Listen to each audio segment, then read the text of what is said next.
Hello dear students, I welcome you all on AC plus digital platform of advance engineering classes. और आज के इस session के अंदर यहाँ पर हम डिस्कस करने वाले हैं आरसीसी इरिगेशन हाइड्रोलॉजी और सर्वेइंग का लेक्चर नंबर 13 शंखनाद सीरीज। इस शंखनाद सीरीज के अंदर हम आने वाली एसएससी जेईई एग्जाम्स के लिए मिक्स्ड क्वेश्चन सीरीज के थ्रू रिवीजन कर रहे हैं। साथ में टेक्निकल के अलावा जो जनरल स्टडीज का हमारा पोर्शन है उस पर भी आपकी यहाँ पर प्रैक्टिस सेशन सीरीज लगाई जा रही है। अगर जो बच्चे नए हैं उन्हें मैं बता दूं कि सिविल इंजीनियरिंग के लिए मैं और विजय सर डेली 4 PM पर मंडे टू फ्राइडे आपके लिए सेशंस लेकर आ रहे हैं, और मैकेनिकल ब्रांच के बच्चों के लिए 12:30 PM पर ट्यूसडे एंड सैटरडे मैं और जितेंद्र सर 12:30 बजे आपके लिए सेशन लेकर आ रहे हैं। ये हो गया हमारा टेक्निकल का पार्ट। बट बात आती है नॉन टेक्निकल, तो वहां पर भी आपकी प्रैक्टिस कराई जा रही है। अंकुर सर और प्रशांत सर आपके लिए सेशंस लेकर आ रहे हैं जनरल अवेयरनेस पर, जिसमें ज्योग्राफी, हिस्ट्री, पॉलिटी, इकोनॉमिक्स सभी के क्वेश्चन एक ही सेशन में। और अनामिका मैम डिस्कस कर रही हैं आपके साथ जनरल साइंस, जिसमें लाइफ साइंस, फिजिक्स, केमिस्ट्री ये तीनों के क्वेश्चंस आपके साथ डिस्कस किए जा रहे हैं। सो ये दोनों सीरीज जो हैं ये अल्टरनेट बेसिस पर चल रही हैं। सैटरडे संडे के लिए आपके लिए हमारे पास जो स्पेशल सेशन है वो है मैराथन सेशन, जिसमें एक क्लास, एक सब्जेक्ट, कंप्लीट रिवीजन। सो एक मैराथन क्लास जिसके अंदर हम आपके सब्जेक्ट्स को रिवाइज करा रहे हैं। पिछले वीकेंड पर इन्वायरमेंटल इंजीनियरिंग हुआ था, और अगर आपने नहीं देखा है तो उसका वीडियो अवेलेबल है, जाके आप चैनल पर चेक करें और उसको देखकर आप अपना रिवीजन करें। आज का जो सेशन है इससे स्टार्ट करते हैं। सबसे पहला क्वेश्चन ये है कि हम जब यहां पर पार्शियल सेफ्टी फैक्टर यूज करते हैं, तो पार्शियल सेफ्टी फैक्टर हम कहां यूज करते हैं? एलएसएम में। तो कंक्रीट के लिए 1.5 है और स्टील के लिए 1.5 है। बिल्कुल सही है। ऐसा क्यों? मतलब कंक्रीट की जो फैक्टर ऑफ सेफ्टी है वो स्टील से ज्यादा क्यों है? ऐसा इसलिए है क्योंकि जो कंक्रीट है वो कहां पर बन रहा है? फील्ड पर। और स्टील कहां पर मैन्युफैक्चर्ड हो रहा है? इंडस्ट्री में। मतलब उसमें हमें क्वालिटी कंट्रोल की रिक्वायरमेंट ज्यादा है और कंक्रीट में, और स्टील में क्वालिटी कंट्रोल की उतनी रिक्वायरमेंट नहीं है। इसलिए partial safety factor material concrete में ज्यादा है, स्टील में कम है। दूसरा, यहां पर partial safety factor for load भी है, partial factor of safety for load, और इसकी जो वैल्यू है वो हमारे पास है 1.5। वो कितनी वैल्यू है हमारे पास? 1.5। So concrete is heterogeneous while steel is homogeneous. ठीक है। अगला है the control on the quality of concrete is not is that good of steel. जितना स्टील में क्वालिटी कंट्रोल अच्छा है उतना कॉन्क्रीट में नहीं है। ये सही आंसर है। Concrete is weak in tension, voids in concrete are 0.5%, steel में 0.15 है। ऐसा कोई भी रीजन नहीं है। मेन ये क्वालिटी कंट्रोल का एस्पेक्ट है। अगले क्वेश्चन पर आते हैं। Which of the following statement is true? कौन सा स्टेटमेंट सही है? Most of the load applied to a building are environmental load, most of the loads are dead followed by live load. तो इसमें आप ये समझना, हमारे पास जो लोड होते हैं वो दो प्रकार के होते हैं। एक होता है डेड लोड, दूसरा होता है लाइव लोड और इंपोज लोड। ठीक है। यहां पर डेड लोड वह लोड होते हैं जिनका पोजीशन और मैग्नीट्यूड टाइम के साथ चेंज नहीं होता, और जिनका चेंज होता है वो लाइव लोड है। ठीक है। अच्छा, इसके भी पहले अगर हम क्लासिफाई करें तो एक और क्लासिफिकेशन आता है, वो है स्टैटिक लोड, और दूसरा होता है डायनामिक लोड। डायनामिक लोड के अंदर आपके इन्वायरमेंटल लोड आ सकते हैं, जैसे कि विंड लोड या अर्थक्वेक लोड। इनको हम इन्वायरमेंटल लोड बोल सकते हैं। इन्वायरमेंटल लोड, इन्वायरमेंटल लोड का मतलब क्या है? जो नेचर के कारण आ रहा है, प्रकृति के कारण जो लोड आ रहा है स्ट्रक्चर पे, जैसे इन्वायरमेंटल, जैसे earthquake load, seismic load, wind load, ये इन्वायरमेंटल लोड में आते हैं। ये डायनामिक लोड हो गए। बट ऐसा नहीं कि सारे डायनामिक लोड ही इन्वायरमेंटल हैं। इसमें ऐसे भी कुछ हैं जो फास्ट मूविंग व्हीकल होते हैं, फास्ट मूविंग व्हीकल्स। ठीक है, वो लाइव लोड की कैटेगरी में भी आते हैं, बट उनको हम डायनामिक लोड में भी डाल सकते हैं। अब स्टैटिक लोड वो है जो वाइब्रेशन कॉज नहीं करते। स्टैटिक का मतलब ये नहीं कि जो एक जगह पे फिक्स्ड है। डायनामिक जो मूव कर रहे हैं, ऐसा नहीं। डायनामिक जिनसे वाइब्रेशंस आए, और स्टैटिक मतलब जिनसे वाइब्रेशन ना आए। यहां पर स्टैटिक भी अब दो पार्ट में क्लासिफाई हुआ, एक हो जाता है डेड लोड, एक हो जाता है लाइव लोड। अब जो वाइब्रेशन नहीं दे रहे हैं बट जिनका पोजीशन फिक्स्ड है वो डेड लोड। जो वाइब्रेशन नहीं दे रहे हैं बट जिनका पोजीशन फिक्स नहीं है वो है लाइव लोड। वहीं पर डेड लोड में दो प्रकार के लोड आते हैं। डेड लोड में एक आता है सेल्फ वेट। लोग समझते हैं डेड लोड मतलब सेल्फ वेट, तो ऐसा नहीं है।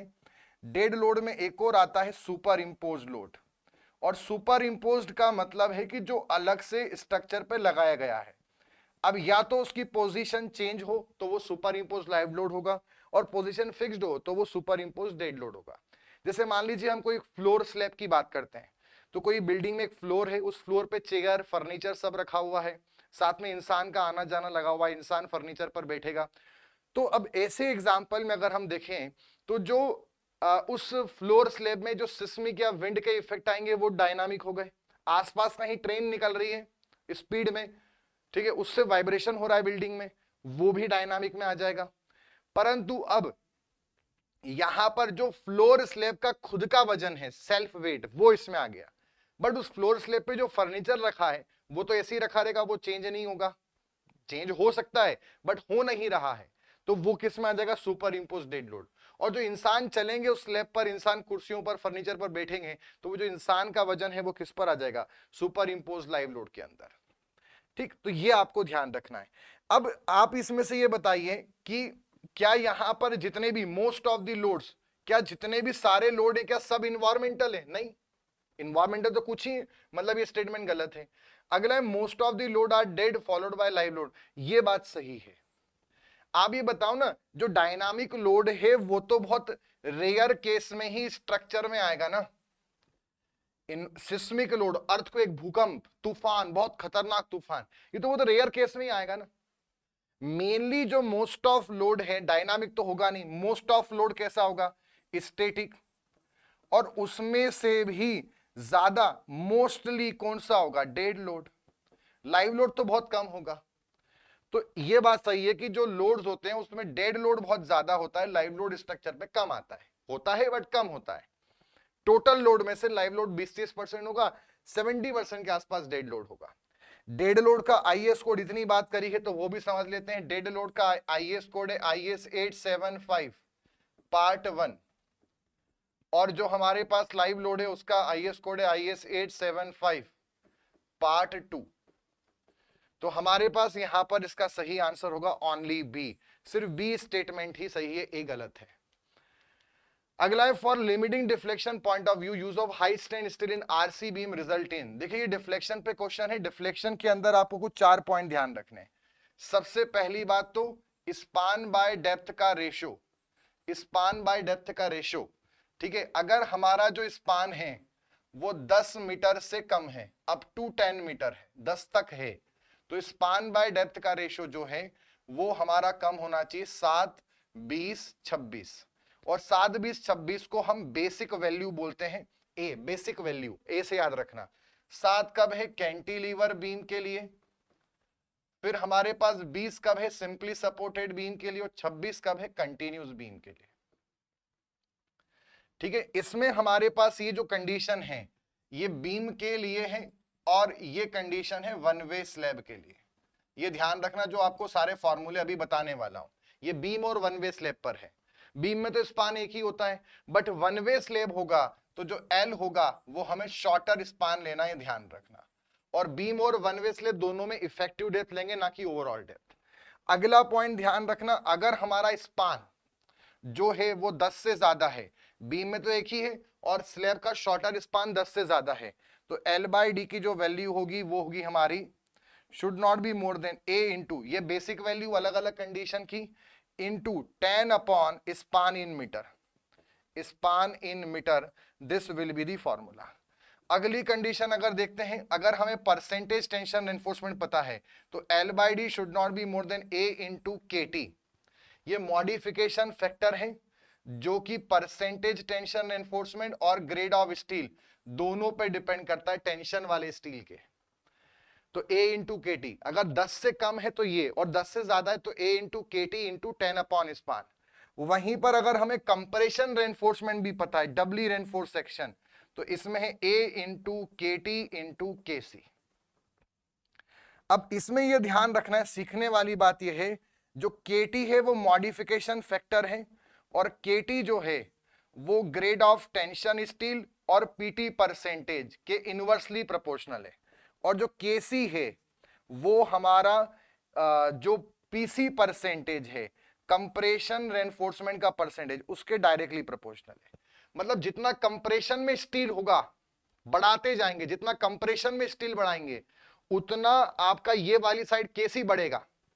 जितना कंप्रेशन में स्टील बढ़ाएंगे उतना केसी बढ़ेगा, और केसी बढ़ेगा तो सब कुछ सेम है तो कम डेप्थ में, केसी बढ़ेगा तो कम डेप्थ में काम होगा, और केसी घटेगा तो ज्यादा डेप्थ में काम होगा।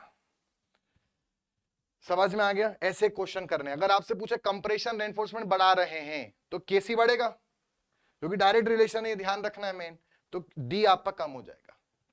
ठीक है, अब केटी पे समझते हैं।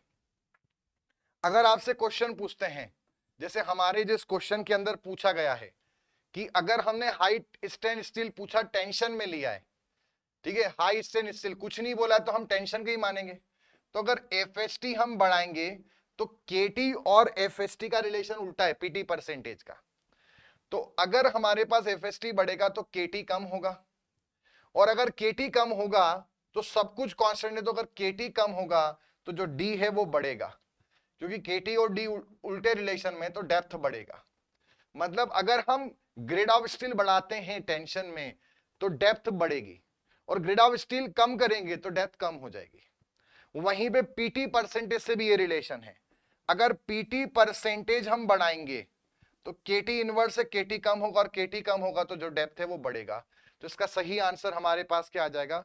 Increase in the depth, increase in the depth, ये आपको ध्यान रखना है।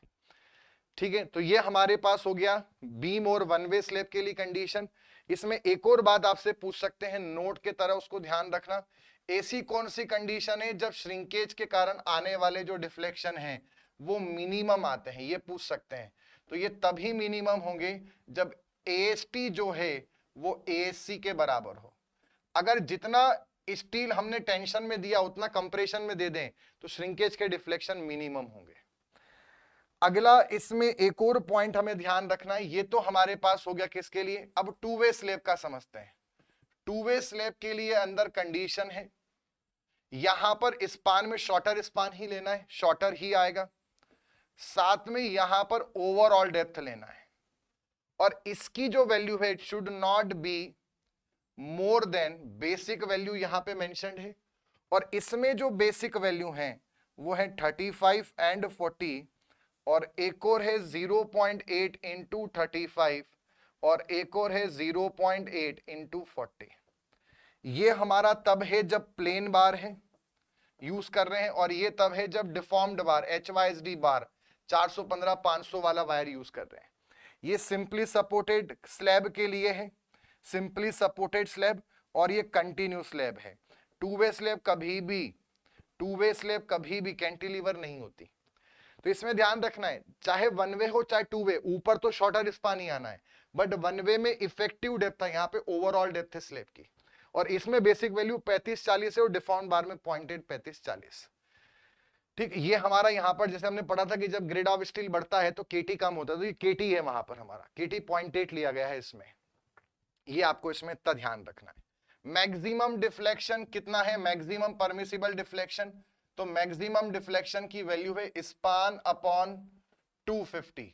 ये हमारा इनिशियल डिफ्लेक्शन है ड्यू टू लोड वगैरह, और अगर due to all other effects, मतलब temperature, creep, shrinkage, other effects, final finishing, partition wall उठने के बाद जब सब कुछ हो चुका है तो वो होना चाहिए स्पान अपॉन 350 और 20 mm which ever is less. ठीक है, ये हमारा फाइनल है। ये है आरसीसी के लिए। अगर प्री स्ट्रेस कंक्रीट के लिए पूछेंगे तो इसका आंसर है स्पान के अपॉन में 300। तो पीएससी मेंबर में maximum deflection span upon 300, RCC में ड्यू टू लोड है span upon 250, and other effects after erection of partition and complete finishing वो है हमारा स्पान अपॉन 350 mm। अगला स्पेसिंग ऑफ द स्टायरअप, ये हम डिस्कस कर चुके हैं। स्पेसिंग जो होती है वो आपके शियर फोर्स के इनवर्सली प्रोपोर्शनल है। हमारा जो शियर फोर्स है वो सपोर्ट पर ज्यादा होता है, तो सपोर्ट पे शियर फोर्स ज्यादा होगा तो स्पेसिंग हम क्या करेंगे, कम रखेंगे। स्टायरअप जितनी पास पास होगी उतना कॉम्पैक्शन अच्छा होगा, उतना कन्फाइनमेंट होगा, और उतना शियर रेजिस्टेंस ज्यादा होगा। इसलिए हमेशा हम स्टायरअप जो उनके बीच की दूरी है वो सपोर्ट्स पर कम रखते हैं, सेंटर पे थोड़ी बढ़ा देते हैं। तो इसलिए जब हम सपोर्ट से सेंटर जाएंगे तो स्पेसिंग बढ़ेगी, तो increased at the centre, centre पे ज्यादा होगी। सेंटर जाने पे कम होगी, गलत है। सेम रखते हैं, गलत है। एंड पर बढ़ाते हैं, गलत है। सही आंसर है ये। सपोर्ट पर कम रखते हैं, बीच में ज्यादा रखते हैं, मतलब जैसे वहां जाएंगे तो बढ़ेगी। तो सही आंसर होगा डी आंसर। ये हम डिस्कस कर चुके हैं पिछले सेशन में। The length of the strength portion of A bar beyond the end of the hook. इसमें आपको ध्यान रखना है, सबसे पहले तो अगर आपसे एनकरेज वैल्यू पूछते हैं, एनकरेज वैल्यू अलग अलग बैंड के लिए कितना होता है, तो ये होता है 45 डिग्री, ईच 45 डिग्री के लिए होता है 4/5। ठीक है, मतलब अगर सपोज मान लीजिए हमको बोला है 90 डिग्री, तो 90 डिग्री का कितना होगा, 90 डिग्री का होगा हमारे पास 9/5। अगर हमसे बोला है 135 डिग्री, तो 9/5 नहीं, सॉरी 8/5, ये मैंने गलत लिख दिया, 4/5 और 4/5 8/5, और बड़ा तो ये 12/5 आ जाएगा। और अगर 180 डिग्री हो गया तो वो हो जाएगा 16/5 एनकरेज वैल्यू। अब 180 डिग्री का मतलब ही हुक होता है, इसी को हुक बोलते हैं, इसी को 180 डिग्री बोलते हैं, और इसी को यू टाइप हुक बोलते हैं, स्टैंडर्ड हुक। और जब हम हुक प्रोवाइड करते हैं, जब हम हुक प्रोवाइड करते हैं तो उसमें इसको मोड़ने के बाद ये जो इसकी स्ट्रेट लेंथ देना है कम से कम, ये कितनी होनी चाहिए, तो ये भी ध्यान रखना है, कम से कम ये होनी चाहिए 4/5। टोटल यहां से लेकर यहां तक क्या होना चाहिए, 16/5। ये एनकरेज वैल्यू है, जहां से मोड़ना चालू करा, जहां खत्म करा वहां तक 16, बट जहां से मोड़ना खत्म कर दिया और आखिरी तक, ये मिनिमम डिस्टेंस है, कंटिन्यूएशन लेंथ बोलते हैं। तो कंटिन्यूएशन लेंथ मिनिमम 4/5 होनी चाहिए। तो सही आंसर होगा 4 टाइम्स द डायमीटर ऑफ बार। ठीक है, स्ट्रेट पोर्शन कितना आगे तक लेके जाना है, और सभी में यही नियम है ना। इसमें अगर आपसे यहां पर एलो का फॉर्मूला पूछेंगे तो 90 डिग्री के लिए अगर हम 90 डिग्री का बोलेंगे तो LS/2 minus x dash plus 3/5 या फिर 5/5। और 180 डिग्री है तो एलो का फॉर्मूला है LS/2 minus x dash plus 11/5 और 13/5। ये वाला हमारा HYSD डिफॉर्म्ड बार, ये वाला हमारा प्लेन बार। ऐसे ये वाला हमारा HYSD और ये वाला हमारा प्लेन बार। ठीक है, यहां पर एक और ध्यान रखना, डेवलपमेंट लेंथ प्लेन बार में ज्यादा चाहिए क्योंकि वहां पे उनका बॉन्ड स्ट्रेंथ कम होता है। अगली चीज इसमें ध्यान रखना, यहां पर आपसे पूछ सकते हैं, जब हम ये बैंड प्रोवाइड करते हैं, ये ऐसा बैंड प्रोवाइड करते हैं, ऐसे मोड़ते हैं, तो इसका जो रेडियस होता है, ठीक है, यहां पर जो ये रेडियस होता है, तो रेडियस ऑफ बैंड कितना होता है, तो बैंड की रेडियस बोलेंगे तो आपको K5 टिक करना है। K की वैल्यू कितनी बतानी है, अगर प्लेन बार है तो K की वैल्यू 2, और अगर डिफॉर्म्ड बार है, HYSD बार है, तो K की वैल्यू है 4। मतलब रेडियस ऑफ बैंड पूछे तो 2/5 4/5, और डायामीटर ऑफ बैंड भी पूछ सकते हैं, कंफ्यूज कर सकते हैं, डायामीटर ऑफ बैंड तो प्लेन बार में हो जाएगा 4/5 डबल हो जाएगा, और यहां पर 8/5 बन जाएगा। सो कॉशियसली क्वेश्चन करना है। एक तो एनकरेज वैल्यू पूछते हैं तो हर 45 डिग्री के लिए 4/5, अलग अलग एंगल के लिए बता दिया आपको। कंटिन्यूएशन लेंथ पूछ सकते हैं, बता दिया। रेडियस ऑफ द बैंड या डायमीटर ऑफ बैंड पूछ सकते हैं। जो हमारे पास एलओ की वैल्यू है ये मैंने आपको बता दी, इतना आप मेन ध्यान रखना। ठीक, एलडी का फॉर्मूला तो हम पहले पुराने सेशन में डिस्कस कर चुके हैं और ये क्वेश्चन भी आ चुका है एलडी के ऊपर। अगर एसबी हमारा एवरेज बॉन्ड स्ट्रेस है, जिसको हम टाउ बीडी से रिप्रेजेंट करते हैं, आगे बोल रहा है मैक्सिमम स्ट्रेस, स्टील वायर में जो स्ट्रेस है वो टी है, जिसको हम सिग्मा एसटी लिखते हैं।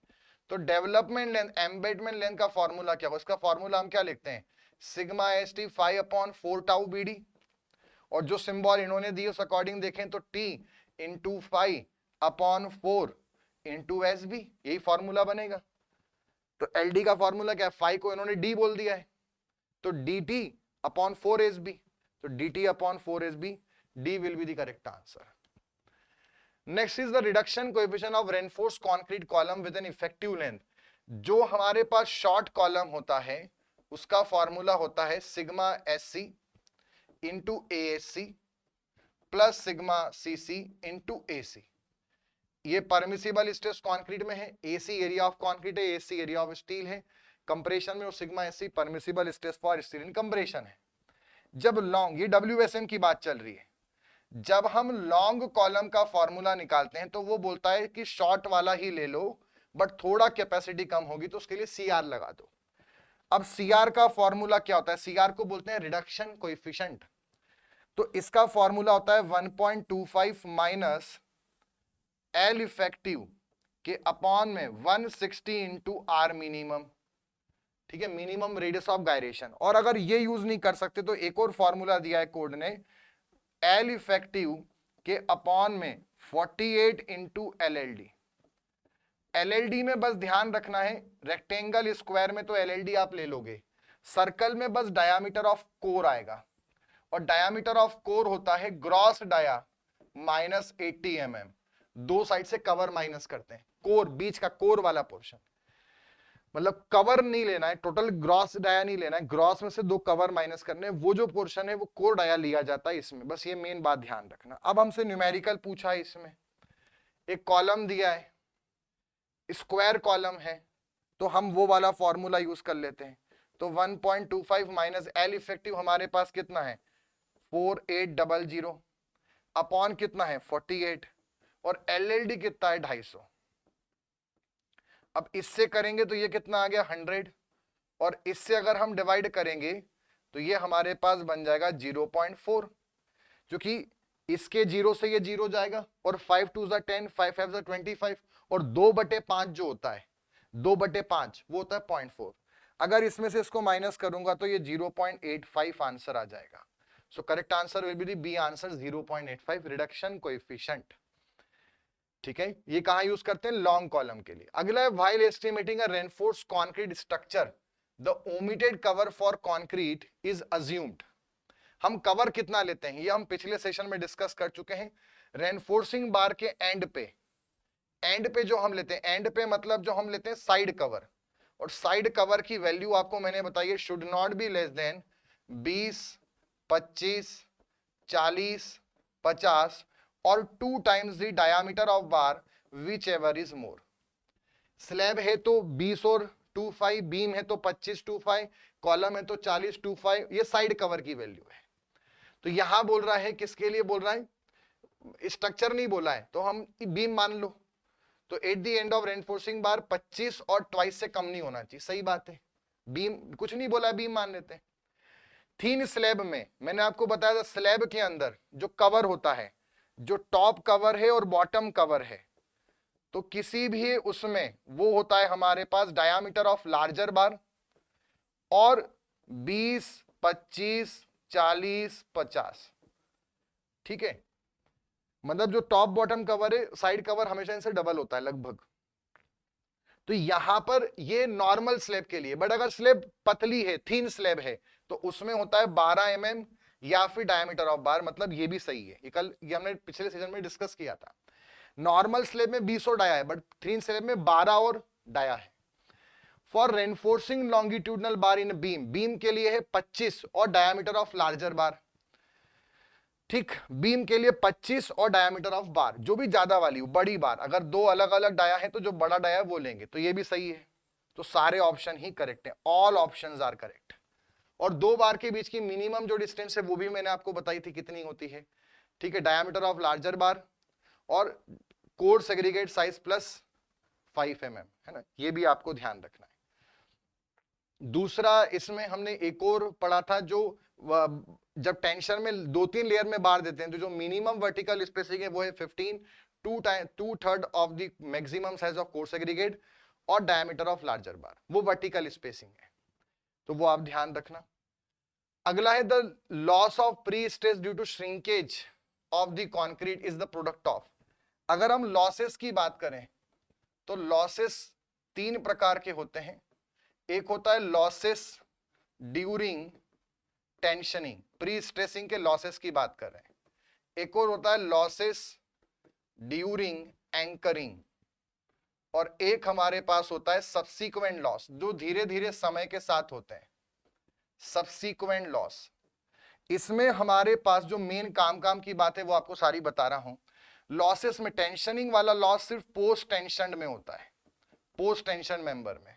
एंकरिंग वाला भी सिर्फ पोस्ट टेंशन में होता है, प्री में नहीं होता है दोनों। और ये वाला जो है ये दोनों में होता है, प्री में भी होता है, पोस्ट में भी होता है, ये मेन ध्यान रखना है। इसमें से ये वाला जो लॉस है ये टाइम इंडिपेंडेंट है, ये टाइम पे डिपेंड नहीं करता, ये वाला टाइम इंडिपेंडेंट है। बट इसमें 4 लॉस आते हैं। एक आता है श्रिंकेज का लॉस, श्रिंकेज ऑफ कॉन्क्रीट, एक आता है क्रीप कॉन्क्रीट, एक आता है क्रीप स्टील जिसे स्ट्रेन रिलैक्सेशन ऑफ वायर भी बोलते हैं, और एक आता है इलास्टिक शॉर्टनिंग। तो इसमें से इलास्टिक शॉर्टनिंग को अगर छोड़ दें तो ये जो बाकी 3 हैं ये तीनों टाइम पर डिपेंड करते हैं, टाइम डिपेंडेंट है। और ये वाला लास्ट वाला टाइम पर डिपेंड नहीं करता, टाइम इंडिपेंडेंट है। तो टाइम इंडिपेंडेंट कौन कौन से 3, टेंशनिंग, एंकरिंग और इलास्टिक शॉर्टनिंग। बाकी जो तीनों है क्रीप और श्रिंकेज ये टाइम पे डिपेंड करते हैं, ये ध्यान रखना है। एंकरिंग का जो लॉस है, इसका जो लॉस है परसेंटेज, इसका जो लॉस, इसका लॉस का फॉर्मूला है हमारे पास डेल बाय एल, कितना हमारा स्लीप हुआ into young modulus of steel, और अपॉन में अगर हम इनिशियल प्री स्ट्रेस का डिवाइड कर दें इनटू 100 कर दें तो वो परसेंटेज लॉस आ जाएगा। अगर हमें यहां पर लॉस का फॉर्मूला निकालना है तो इसका है PO initial into mu alpha plus के एक्स, और अगर परसेंटेज लॉस चाहिए तो इस वाले में अपॉन पीओ का डिवाइड कर देंगे इनटू 100 कर देंगे तो परसेंटेज आ जाएगा। ठीक, श्रिंकेज वाले के फॉर्मूले की बात करते हैं। जो क्रीप स्टील का लॉस है उसकी वैल्यू होती है, लगभग फॉर्मूला नहीं है, 5% होता है इनिशियल प्री स्ट्रेस का। अगर हमसे इलास्टिक शॉर्टनिंग के लॉस, इलास्टिक श्रिंकेज वाले का लॉस पूछा, श्रिंकेज ऑफ कॉन्क्रीट, तो इसमें 2 इसके फॉर्मूले हैं। अगर हम प्री की बात करें और पोस्ट की बात करें, जनरल फॉर्मूला है श्रिंकेज का जो भी स्ट्रेन है इनटू में यंग मॉड्यूलस ऑफ स्टील, तो यहां पर जो फॉर्मूला है वो है 3 इंटू 10⁻⁻⁴ इंटू ES, और पोस्ट टाइम लेता है, 3-4 महीने लगते हैं पोस्ट टेंशनिंग होने में, तो इसका फॉर्मूला है 2 into 10⁻⁻⁴ upon log 10 T+2 into ES। T है age of loading in days. अगला हमारे पास यहां पर है, अगर हमसे पूछते हैं इलास्टिक शॉर्टनिंग का लॉस, तो इलास्टिक शॉर्टनिंग का जो लॉस है इसका फॉर्मूला है MFC। MFC, M है मॉड्यूलर रेशियो और FC है stress in concrete at the level of steel, और लास्ट है क्रीप ऑफ कंक्रीट का लॉस। तो क्रीप ऑफ कंक्रीट के लॉस का फॉर्मूला है थीटा इंटू MFC, मतलब जितना इसका होगा ये हमेशा उससे ज्यादा ही होगा। ठीक है, तो ये आपको इसमें ध्यान रखना है। ठीक, इनमें तो हम ऑर्डर नहीं बोल सकते बट इनमें हम ऑर्डर बोल सकते हैं सबसे ज्यादा कौन सा होगा, तो ये आपको ध्यान रखना है। सबसे ज्यादा जो हमारा लॉस होगा, देखो इलास्टिक शॉर्टनिंग का जो लॉस है उससे ज्यादा तो क्रीप ऑफ कंक्रीट का होगी, उसमें थीटा आ रहा है और थीटा 1 से बड़ा होता है। तो अगर ऑर्डर पूछे आपको इसमें तो एक हमारा इलास्टिक शॉर्टनिंग का लॉस है, ठीक है, उससे ज्यादा तो हमारा कौन सा होगा, क्रीप ऑफ कंक्रीट का होगा, ये आपको ध्यान रखना है। ठीक है, और यहां पर जो हमारा श्रिंकेज का लॉस है वो अगर हम देखें तो कहीं ना कहीं श्रिंकेज का जो लॉस है वो 160-180 के आसपास होता ही होता है। तो सबसे ज्यादा जो लॉस है वो हमारा श्रिंकेज वाला होगा, श्रिंकेज ऑफ कंक्रीट। ठीक है, और एक और फिर इसके बाद आएगा सबसे लास्ट क्रीप ऑफ स्टील। अब इसमें क्या है कि ऐसा एग्जैक्टली फिक्स नहीं है, ये थोड़ा प्री पोस्ट के अकॉर्डिंग वेरी कर सकता है, इन जनरल रेंज है, फिक्स्ड नहीं कि लकीर का फकीर। बट लकीर का फकीर एक चीज जरूर है, ये जरूर छोटा होगा और ये बड़ा होगा, ये 100% कंफर्म है। अब इनमें से कोई इनके बीच में आ जाए, ये आ जाए, तो आपको जब इस पे क्वेश्चन आएगा ऑर्डर कौन सा बड़ा कौन सा छोटा, तो थोड़ा कॉशियस जुडिशियसली आपको टिक करना होगा, जिसमें ये नीचे दिखे और ये आगे दिखे वो वाला सही आंसर होगा। आगे बढ़ेंगे, नेक्स्ट क्वेश्चन पे आते हैं, कैंटिलीवर रिटेनिंग वॉल। देखो कैंटिलीवर रिटेनिंग वॉल हम कब यूज करते हैं, सिंपल सा नियम है, जब हाइट जो होती है मैक्सिमम हाइट इसके लिए हो सकती है 6 मीटर कैंटिलीवर रिटेनिंग वॉल के लिए, तो इसको आप ध्यान रखना है, maximum height cantilever retaining wall के लिए 6 मीटर से अधिक नहीं होनी चाहिए। अगला है in which beam tension capacity of steel is greater than combined compression capacity of steel and concrete. ये डबली रेनफोर्स्ड बीम पर क्वेश्चन है। डबली रेनफोर्स्ड बीम भी तीन प्रकार की होती है, अंडर, बैलेंस्ड और ओवर। तो जब सपोज मान लीजिए कि आपका जो स्टील है, टेंशन के अंदर हमारे पास कौन है, स्टील, और वहीं पर कंप्रेशन के अंदर कौन है, दो चीज, एक तो कंक्रीट भी है प्लस स्टील भी है कंप्रेशन में। अब अगर इसमें आपका डब्ल्यू के अकॉर्डिंग अगर स्टील में जो टेंशन है, टेंशन में जो स्टील है वो फेल हो जाए और ये दोनों फेल ना हो तो वो अंडर। अगर ये भी फेल हो जाए और ये भी फेल हो जाए साथ में तो बैलेंस्ड। और अगर खाली ये फेल हो बट ये फेल ना हो तो वो क्या होगा, हमारा ओवर रेनफोर्स। तो क्या बोल रहा है, एसी बीम जिसमें स्टील की टेंशन कैपेसिटी ज्यादा है, टेंशन कैपेसिटी ज्यादा है, greater than the combined capacity मतलब स्ट्रेंथ, मतलब जो स्टील टेंशन में उसकी ताकत ज्यादा है as compare to compression capacity of steel and concrete. Compression में जो स्टील कंक्रीट है उनसे ज्यादा उसकी स्ट्रेंथ है, मतलब वो फेल नहीं हुआ। अगर उसकी स्ट्रेंथ कैपेसिटी बोला है, ये नहीं बोला स्ट्रेस ज्यादा है, ये नहीं बोला स्ट्रेस ज्यादा, स्ट्रेंथ कैपेसिटी ज्यादा है, मतलब वो फेल नहीं होगा। वो फेल नहीं होगा मतलब जिसमें स्टील टेंशन का फेल ना हो बट कंप्रेशन और कंक्रीट स्टील फेल हो, उसे क्या बोलते हैं, over reinforce section. So it is, इसको हम डबली नहीं बोल सकते भाई, डबली में तो तीन होता है, डबली नहीं बोल सकते, इसको बोलेंगे डबली का ओवर रेनफोर्स्ड। अब ऐसा ऑप्शन तो है नहीं, तो पर हमें ओवर रेनफोर्स लगाना पड़ेगा। ठीक है, अगर इसकी कैपेसिटी ज्यादा होती तो अंडर रेनफोर्स्ड, दोनों की कैपेसिटी सेम होती तो बैलेंस सेक्शन। डबली नहीं बोल सकते, डबली में भी तीन वैरायटी तो है ना, यहां पर डबली भी हम नहीं बोलेंगे, डबली के अंदर भी हमारे पास तीन वैरायटी आती। तो ये था बच्चों हमारे पास यहां तक इतना जो क्वेश्चंस थे ये आरसीसी के थे। अब नेक्स्ट जो आगे के क्वेश्चंस हैं वो सर्विंग और इरिगेशन हाइड्रोलॉजी के हैं, जो विजय सर आपके साथ डिस्कस करेंगे। सो मिलते हैं नेक्स्ट सेक्शन के अंदर, तब तक आप कंटिन्यू करिए remaining portion with Vijay sir. चलिए तो देखते हैं अगला क्वेश्चन हमारे पास सर्वे से है, the principle of plane table surveys. तो ये क्वेश्चन जो है वो बहुत रिपीटेटिव क्वेश्चन होते हैं, हमें क्या पता होना चाहिए इसके अलावा और भी इंफॉर्मेशन, तो जरा उस पर बात करते हैं। देखो अगर हम बात करें कि हमारे पास इसका आंसर तो है पैरेललिज्म, लेकिन अगर हम बात करें ट्रायंगुलेशन, तो triangulation basically the principle of, हमारे पास किसका प्रिंसिपल है, ये प्रिंसिपल ऑफ चेन सर्विंग।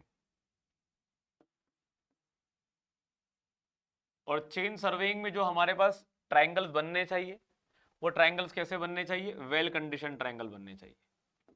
कैसे बनने चाहिए, वेल कंडीशन ट्रायंगल बनने चाहिए। और वेल कंडीशन ट्रायंगल भी कैसे होने चाहिए, जिनका angle should be greater than 30 degree and angle should be less than 120 degree. ठीक है, बात करते हैं रेंजिंग। तो रेंजिंग का मतलब हमें समझ में क्या आता है, what do we know about ranging. Ranging का मतलब होता है इंटरमीडिएट पॉइंट्स को लोकेट करना।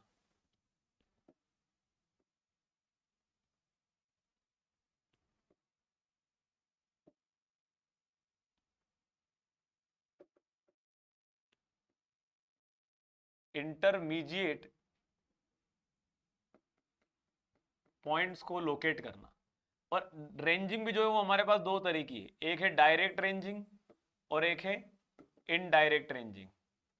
ठीक है, हमारे पास if you talk about direct ranging में लोग कितने लगेंगे, 2 पर्सन विल बी रिक्वायर्ड, और हमें 2 लोगों के अलावा रेंजिंग रोड कितनी लगेगी, 3 रॉड लगेगी। ठीक है, कैसे मैनेज करते हैं हम डिटेल में जानते हैं। यहां पर इनडायरेक्ट रेंजिंग में क्या होगा, 2 पर्सन इन्वॉल्व होंगे, लेकिन रॉड कितनी लगेगी, 4 रॉड की जरूरत पड़ेगी। ठीक है, अगली बात करते हैं, जब हमने प्लेन टेबल सर्वे के बारे में जाना, तो प्लेन टेबल सर्वे में हमें पता होना चाहिए कि अलग अलग जो मेथड्स हैं, एक है रेडिएशन मेथड, एक है इंटरसेक्शन मेथड, एक है ट्रेवर्सिंग मेथड और एक है रिसेक्शन मेथड। ये पता होना चाहिए कि ये ऑब्जेक्ट्स को लोकेट करने के लिए होती है, to locate the position of object, और ये दोनों मेथड होती है जो कि हमारे इंस्ट्रूमेंट स्टेशन की पोजीशन को लोकेट करने के लिए होती है। इंस्ट्रूमेंट स्टेशन की पोजीशन को लोकेट करने के लिए होती है। एक ये बात पता होना चाहिए। एक और बात क्या पता होना चाहिए यहां से कि जो रिसेक्शन मेथड है, रिसेक्शन मेथड में जो प्रॉब्लम सॉल्व करने के तरीके हैं वो कई सारे हैं। उनमें से जो मोस्ट इंपॉर्टेंट होता है वो कौन सा होता है? 3 पॉइंट प्रॉब्लम। और 3 पॉइंट प्रॉब्लम को भी अगर देखा जाए तो 3 पॉइंट प्रॉब्लम में से भी सबसे इंपॉर्टेंट क्या बन जाता है? लेमेंस मेथड, जिसको और क्या कहा जाता है? Trial and error method. ठीक है, तो आंसर क्या हो जाएगा यहां से? D is going to be the correct answer. If the observed fore bearing of line A B is this much then the back bearing is. तो एक कॉन्सेप्ट हम लोगों को हमेशा पता होना चाहिए, बारीकी से पता होना चाहिए, कोई इसमें डाउट नहीं होना चाहिए। अगर हमारे पास हमारा फोरबेरिंग 180 डिग्री से ज्यादा हो तो जो डिफरेंस है हमारे पास fore bearing minus back bearing should be equal to 180 degree. ठीक है, ये पता होना चाहिए। और अगर हमारा फोरबेरिंग 180 डिग्री से कम हो तो फिर back bearing minus fore bearing should be equal to 180 degree. इसके अलावा एक और चीज पता होनी चाहिए कि हमारे पास इन क्वाड्रेंटल बियरिंग सिस्टम हमारा फोरबेरिंग का एंगल हमारे बैक बेयरिंग के एंगल के बराबर होता है, ओनली डायरेक्शन क्या होती है? रिवर्स हो जाती है। Only direction is reversed. तो यहां पर पूछा है फोरबेरिंग है लाइन ए बी का 202 डिग्री, तो क्या हमारा फोरबेरिंग 180 डिग्री से कम है? नहीं, ज्यादा है। तो ज्यादा है तो फिर अगर मुझे यहां पे निकालना है, therefore what I can say back bearing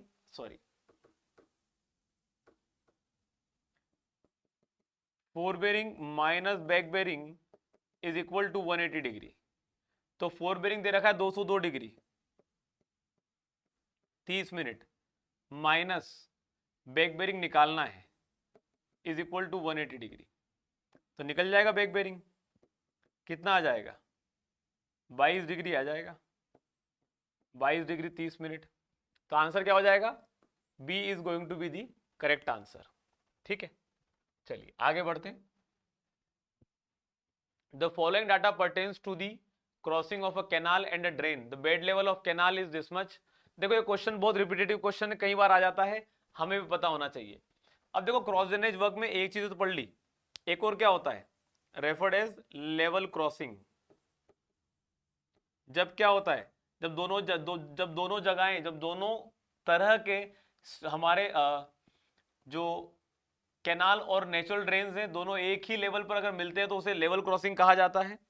और वहीं पर एक होता है इनलेट एंड आउटलेट। क्या होता है? एक इनलेट एंड आउटलेट। तो इनलेट और आउटलेट में क्या पता होना चाहिए कि इनलेट का मतलब ये होता है कि अगर हमारे पास कोई छोटी मोटी नहर है या हमारे पास कोई नहर बड़ी है लेकिन उसमें कोई छोटी मोटी ड्रेन अगर मान लो क्रॉस करना चाहती भी है तो उसे क्रॉस स्ट्रक्चर बनाने से अच्छा है उसी पानी को हमारे पास हम जो है वो हमारे कैनाल में ले लें, तो उसे इनलेट कहा जाता है। आउटलेट मतलब अगर ज्यादा पानी आ गया तो उसे किसी नहर में छोड़ दिया जाए उसे आउटलेट कहते हैं, किसी नेचुरल ड्रेन में छोड़ दिया जाए उसे आउटलेट कहते हैं। तो ये भी हमारे क्रॉस ड्रेनेज वर्क में ही इंक्लूड किए जाते हैं। तो यहाँ पर पूछ लिया है बेड लेवल कैनाल का है 211 पे और फुल सप्लाई लेवल है 1.8 मीटर, मतलब 212.8 हो जाएगा क्या हमारा FSL। ड्रेन का बेड लेवल नीचे है और फ्लड लेवल इसका हाई फ्लड लेवल जो है वो 2.2 पे जा रहा है। तो एक काम करो 209.4 और 2.2 ऐड कर दो तो बन जाएगा 6, 11, 1, 2, 211.6, 211.6 बन रहा है HFL और 211 बन रहा है कैनाल का bed level. Bed level of canal कितना? 211। तो कैनाल का बेड लेवल नीचे है, HFL ऊपर है, तो HFL ऊपर है, कैनाल का बेड लेवल नीचे है, क्या बनेगा हमारा? Siphon aqueduct. क्वेश्चन है अगला, रेनफॉल इंटेंसिटी इतनी दे रखी है, occurring over a watershed area of this much for duration of 6 hours. It measures the direct runoff for a volume of this much in the stream. Find the precipitation not available for runoff. तो देखो जितना भी पानी गिरता है, जितना भी rainfall होता है, उस रेनफॉल में से कुछ हिस्सा इनफिल्ट्रेट करेगा और कुछ हिस्सा जिसमें जो है वो रन ऑफ बनेगा। फिर वो बाकी की सारी कहानी जो अभी हमें इंपॉर्टेंट नहीं है कि कितना ट्रांसपिरेशन है, कितना हमारे पास इवेपोरेशन है, वो सब अभी हमें रिक्वायर्ड नहीं है जानना। अभी हमें जानने की जरूरत है और वो है सिर्फ और सिर्फ हमारा रेनफॉल, सॉरी रन ऑफ और इनफिल्ट्रेशन। ठीक है, तो बारिश हुई 20 mm पर आवर की, कितने समय के लिए? 6 घंटे के लिए। तो हमारे पास अगर हम बात करें टोटल रेनफॉल कितनी हो गई? 20 mm पर आवर इंटू 6 आवर। आवर से आवर जाएगा, बचेगा कितना? 120 mm के बराबर।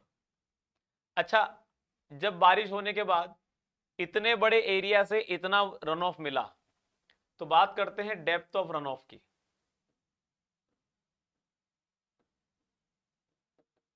तो डेप्थ ऑफ रन ऑफ में हमें क्या पता होना चाहिए?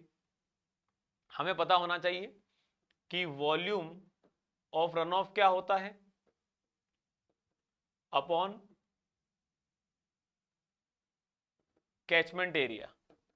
तो ये बनेगा 30,000 metre cube divided by 1 kilometre square है, तो 1 into 10⁶ metre square. Metre square से मीटर क्यूब जाएगा, बचेगा मीटर। मीटर को एक काम करते हैं, कन्वर्ट कर लेते हैं mm में, तो बचेगा 30,000 इंटू 1 2 3 डिवाइडेड बाय 10⁶। 1 2 3 1 2 3, तो ये सब गए, बचे कितना? 30। तो रन ऑफ कितना बना? 30 mm के बराबर। कितना बना? 30 mm के बराबर। 120 mm था, तो कितना रन ऑफ नहीं बना? Not run off equal to rainfall minus run off. तो बन जाए कितना ये?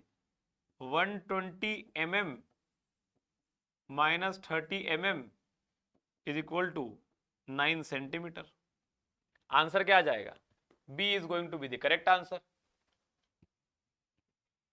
अगले क्वेश्चन पर आते हैं। In levelling work the rise and fall method of computation provides an arithmetic check on. तो ये तो बहुत आसान सा सवाल है। सवाल और कहां से बनते हैं देखो जरा।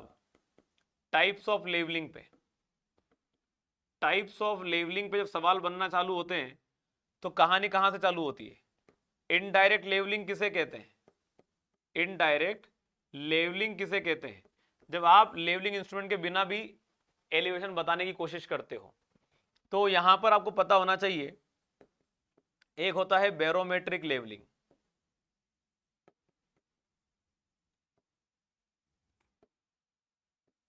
बैरोमेट्रिक लेवलिंग में क्या बताया जाता है? हम बताते हैं किस चीज को?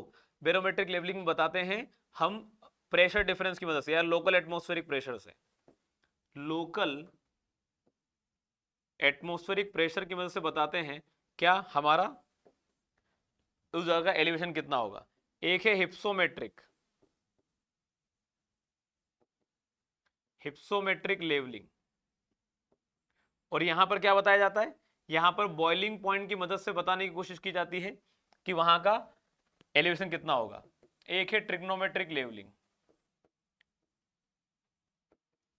एक है ट्रिग्नोमेट्रिक लेवलिंग, जहां पर ट्रिग्नोमेट्रिकल फॉर्मूला यूज करके एलिवेशन बताने की कोशिश की जाती है।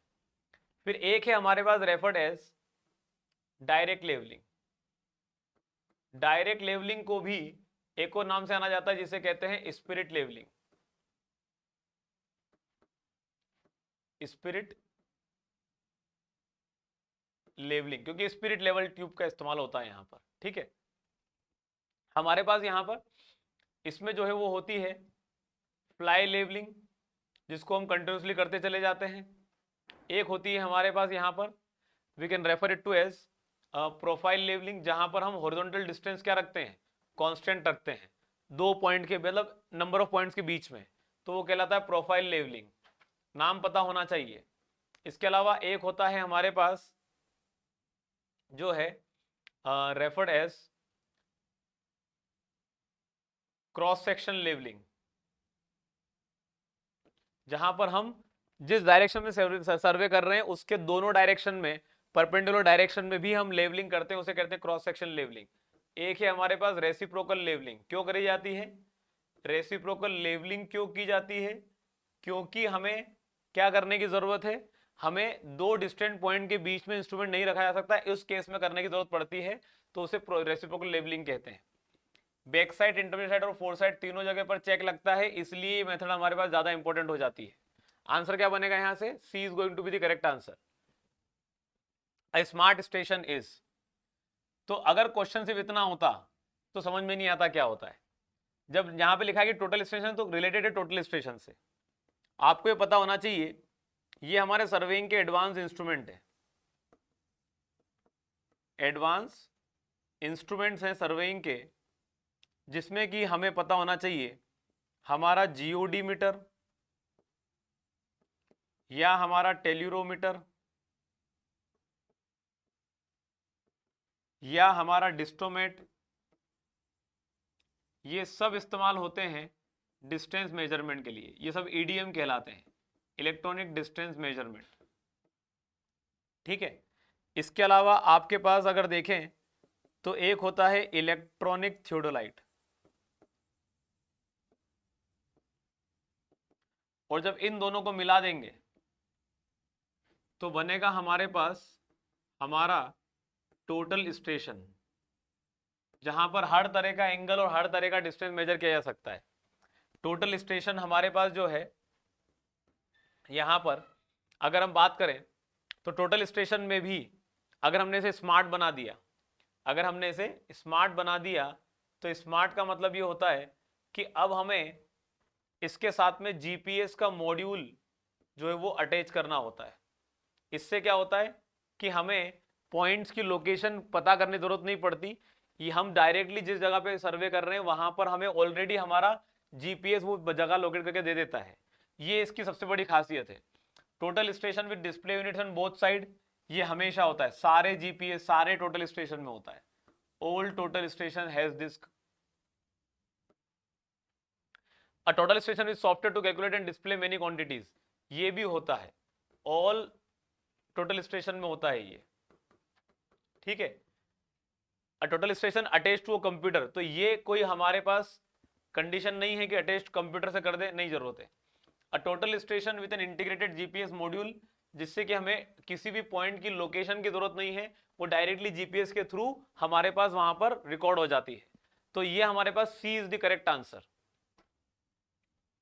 What is the variation in duty of water from the head of a main canal to that in the field? क्या होता है? तो देखो ये पता होना चाहिए कि मेन केनाल से हम उतरते हैं ब्रांच में, और ब्रांच से हम उतरते हैं मेजर डिस्ट्रीब्यूटरी में, मेजर से हम उतरते हैं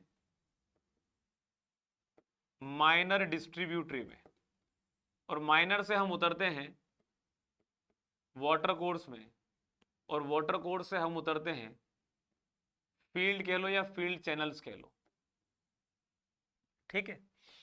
तो जो हमारे पास हमारा मेन कैनाल होता है, इस मेन कैनाल के हेड पर जो क्वांटिटी एंटर करती है उसे कहते हैं ग्रॉस क्वांटिटी।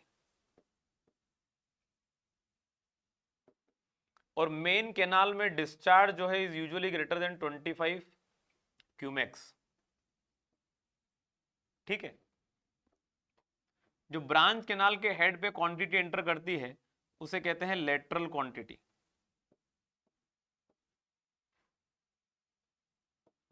ठीक है। और ब्रांच कैनाल में जो डिस्चार्ज होता है वो हमारे पास यूजुअली 5 से 25 क्यूमेक्स के बराबर होता है। फिर इसके बाद बात करते हैं जो हमारे वाटर कोर्स में क्वांटिटी एंटर करती है। ठीक है। हमारे पास is basically referred as, sorry, जो हमारे फील्ड तक पहुंचती है is basically referred as net quantity, ठीक है। और वाटर कोर्स जहां पे स्टार्ट होता है, तो माइनर डिस्ट्रीब्यूटर वाटर कोर्स की जो बाउंड्री होती है इसी को आउटलेट कहा जाता है। और आउटलेट की जो ड्यूटी होती है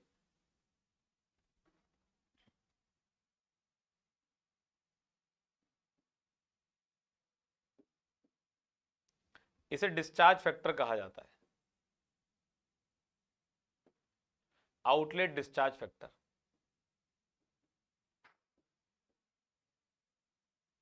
ठीक है। अब होता यह है कि फील्ड तक पानी पहुंचाना है, तो जैसे जैसे आगे बढ़ते चले जाते हैं लॉसेस थोड़े कम होते चले जाते हैं। तो यहां से 1 मीटर क्यूब पानी भेजूंगा तो यहां ज्यादा मिलेगा, यहां से 1 मीटर क्यूब पानी भेजूंगा तो यहां कम मिलेगा, यहां से 1 मीटर क्यूब भेजूंगा तो यहां कम मिलेगा, यहां से 1 मीटर क्यूब भेजूंगा तो यहां कम मिलेगा, और कम मिलता चला जाएगा। तो हमें जितना ज्यादा पानी मिले यहां तक हम उतना ज्यादा एरिया इरिगेट कर पाएंगे। तो फील्ड के जितने करीब रहेंगे वहां से 1 मीटर क्यूब पानी अगर देना चालू करेंगे तो जितना ज्यादा एरिया इरिगेट कर पाएंगे, और जितना ज्यादा एरिया इरिगेट कर पाना कहलाता है उतनी ज्यादा ड्यूटी। तो जैसे जैसे इधर दूर आते चले जाएंगे ड्यूटी कम होती चली जाएगी। तो duty of water at m is always less than the duty of water at f। तो आंसर क्या हो जाएगा? B is going to be the correct answer. अगला क्वेश्चन है which of the following is the non recording rain gauge. इनमें से कौन सा नॉन रिकॉर्डिंग रेन गेज है? तो साइमंस रेन गेज जो है वो नॉन रिकॉर्डिंग है, जिसमें जो इसका टॉप डाया होता है, जो इसका ओपनिंग डाया होता है वो होता है 127 mm का, और जो इसकी हाइट होती है वो हमारे पास होती है 30 सेंटीमीटर की, ठीक है। हमारे पास साइमंस रेन गेज जो है ये सिर्फ क्या बता सकता है कि टोटल 24 आवर्स में कितना पानी गिरा। हमारे पास यहां पर इसके अलावा एक होता है वेइंग टाइप रेन गेज। तो वेइंग टाइप रेन गेज में हम जो है वो लॉन्ग पीरियड के लिए हम डाटा रिकॉर्ड कर सकते हैं। मतलब कि ये बताता है हमें क्यूमुलेटिव रेनफॉल को, क्यूमुलेटिव रेनफॉल को बताता है हमें। मतलब कि यहां पर हम क्या बना सकते हैं, हम मास कर्व ऑफ रेनफॉल बता पाते हैं, मास कर्व ऑफ रेनफॉल बता पाते हैं। ये इसकी खासियत है। Tipping bucket type rain gauge जो होता है यहां पर हम हर थोड़ी थोड़ी देर में हमारे पास यूजुअली 2.5 mm नहीं, मेजरमेंट जो है वो टिपिंग बकेट टाइप में हम जो है यहां पर रेनफॉल की इंटेंसिटी वर्सेस टाइम का कर्व जो है वो हम यहां पर बना पाते हैं। मतलब इसकी मदद से हम हाइटोग्राफ बना पाते हैं। क्या बना पाते हैं? हाइटोग्राफ बना पाते हैं। यहां पर हमारा जो टिपिंग बकेट टाइप होता है ये एक्चुअली में हमारे टेलीमीटर से कनेक्टेड होता है। मतलब कि डाटा कहीं और रिकॉर्ड हो रहा है और उसका कंटिन्यूस डाटा हम कहीं और पर लेके चल सकते हैं, वो टेलीमीटर है हमारे पास। फ्लोट टाइप रेन गेज की खासियत क्या है? इसी को नेचुरल साइफन टाइप भी कहा जाता है, नेचुरल साइफन टाइप भी कहा जाता है। और यहां पर भी हम क्या कर पाते हैं, समय के साथ कैसा रेनफॉल कलेक्ट हुआ है तो यहां पर भी मास कर्व ऑफ रेनफॉल बना पाते हैं। मास कर्व ऑफ रेनफॉल हम बना पाते हैं, और इसी को हमारे लिए क्या मान के चला गया है? Standard recording type. Standard recording type का जो रेनगेज है वो हमारे पास क्या है? फ्लोट टाइप रेनगेज है। यहां पर हमसे पूछा है नॉन रिकॉर्डिंग कौन सा होगा। In a compass surveying, if the whole circle bearing of a line is this much, then its quadrantal bearing is। कुछ क्वेश्चन हमेशा हर साल आते हैं, कुछ क्वेश्चन हमेशा हर साल आते हैं। बस पता होना चाहिए कि कभी कभी इन क्वेश्चनों को बहुत आसानी से भी सॉल्व किया जा सकता है। पिछले सेशन में डिस्कस किया था कि होल सर्कल बेयरिंग कैसे निकाला जाता है, क्वाड्रेंटल बेयरिंग पता हो तो, क्वाड्रेंटल बेयरिंग कैसे निकाला जाता है, होल सर्कल बेयरिंग पता हो तो। तो अब देखो इसको ओरली करने की कोशिश करते हैं, कोशिश करना है ओरली करने की। क्या ये एंगल आपके पास थर्ड क्वाड्रेंट में है? बिल्कुल है। थर्ड क्वाड्रेंट में होल सर्कल बेरिंग है, तो क्वाड्रेंटल बेरिंग कैसे निकालेंगे? क्वाड्रेंटल बेरिंग निकालने का तरीका सिंपल सा है, इसमें से 180 डिग्री माइनस कर दो। इसमें से 180 डिग्री माइनस करोगे तो आंसर आ जाएगा आपके पास, और जो कि है आंसर निकल कर आएगा 57 डिग्री 45 मिनट। क्वाड्रेंट तीसरा है तो साउथ वेस्ट बनेगा। C is the correct answer. A 30 meter tape was tested before a survey and found to have a length of 29.93 metre. Survey करने से पहले 30 मीटर की टेप को पाया गया कि वो इतने मीटर की है। If the length of a line measured with this tape is 270 metre, find the true length of the line।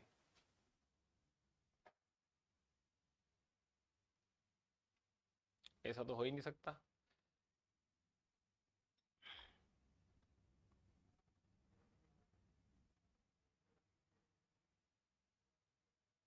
सर्वे के पहले ही हमारे पास, देखो क्वेश्चन में यहां पर मिस्टेक है। कहां पर मिस्टेक है उसको जरा समझते हैं। A 30 metre tape was tested before a survey, और यहां पर मुझे लग रहा है मिसिंग है, and later found to have a length of 29.93 metre. Later मतलब बाद में कभी।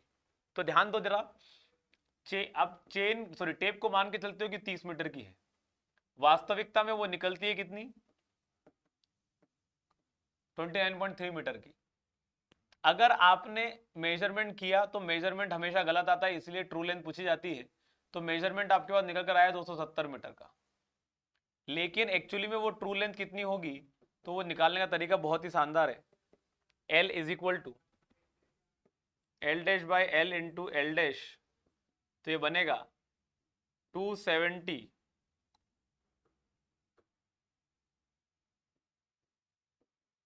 29.93 डिवाइडेड बाय 30 इंटू 270, तो ये गया, ये गया 9 टाइम्स, तो 299.3 9 टाइम्स करेंगे तो कैसे बनेगा ये? हमारे पास एक काम करते हैं 10 टाइम्स कर देते हैं, तो 10 टाइम करने पर बनेगा 299.3, और उसमें से माइनस करना है 29.93, क्योंकि 10 टाइम्स करके ये आंसर आ रहा है, हमें चाहिए 9 टाइम्स, तो एक बार माइनस कर देते हैं इसमें से। तो माइनस क्या करना है? 29.93, तो यहां पर 0 है, इसको माइनस करेंगे तो क्या बनेगा? 10 में से 3 गए, कितना बचेगा? 7, बचा 2, तो 2 यहां से कैरी करेगा तो बचेगा 2, 12 में से 9 गए, कितना बचा? 3। फिर यहां पे बात करते हैं, तो यहां पर हमारे पास ये बचा है 8, तो 18 में से 9 गए, 9 बचे। यहां बचा है हमारे पास 8, तो 8 में से 2 गए, कितने बचेंगे? 6, यहां बचा 2, तो 269.37, तो 269.37 will be the correct answer. बिना कैलकुलेटर के भी करा जा सकता है। आंसर क्या आ रहा है? 269.37। अच्छा, यहां पर जो है वो एक बात ध्यान रखना है, हमेशा ध्यान रखना है, इफ मेजर्ड वैल्यू इज, या फिर if chain is too long, if chain is too long, अगर चेन ज्यादा लंबी हो जाती है तो measured value will be less, और अगर if chain is too short, if chain is too short, तो मेजर्ड वैल्यू हमारे पास विल बी मोर। अब यहां पर देखो जरा, आपके पास चेन बड़ी है या छोटी है? छोटी है। चेन इज टू शॉर्ट, तो आपकी मेजर्ड वैल्यू ज्यादा आई है, ट्रू वैल्यू कम निकल कर आई है। तो ध्यान रखिएगा, मेजर्ड वैल्यू ज्यादा है, ट्रू वैल्यू कम आनी चाहिए। मेजर्ड वैल्यू ज्यादा है, ट्रू वैल्यू कम आनी चाहिए। 4 ऑप्शन देखो, ट्रू वैल्यू कम कैसे पता करोगे? 270 का आंसर है, जो कि आपके पास रॉन्ग वैल्यू है। ट्रू वैल्यू छोटी आनी चाहिए, मेजर्ड वैल्यू हमेशा ज्यादा आती है, ट्रू वैल्यू कम आनी चाहिए। तो ट्रू वैल्यू कम आनी चाहिए, तो ट्रू वैल्यू 270 से कम क्या है? ना ये है, ना ये है, ना ये है। आंसर सीधे सीधे ये भी लगाया जा सकता है। कॉन्सेप्ट को अगर पकड़ के चलोगे तो चीजें बहुत आसान हो जाती है। आंसर क्या हो जाएगा? A is the correct answer. हमारे पास यहां पर अगला क्वेश्चन है, an irrigation canal is 80 kilometre long, it has an average surface width of 15 metre. ठीक है। If the evaporation measured in a class A pan is 5 mm per day, the volume of water evaporated in a month of 30 days is, pan coefficient दे रखा है। देखो एक बहुत अच्छा formula यहां से निकल कर आता है, किसी भी जगह का एक्चुअल इवेपोरेशन निकालना हो तो वो हमारे पास दे रखा है हमारे पेन कोएफिशिएंट इनटू दी जो भी हमारा पेन इवेपोरेशन है उसकी मदद से।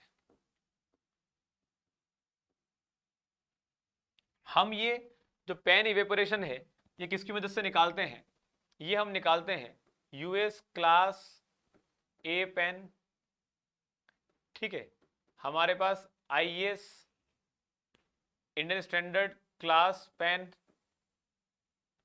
इसके अलावा Colorado sunken pen,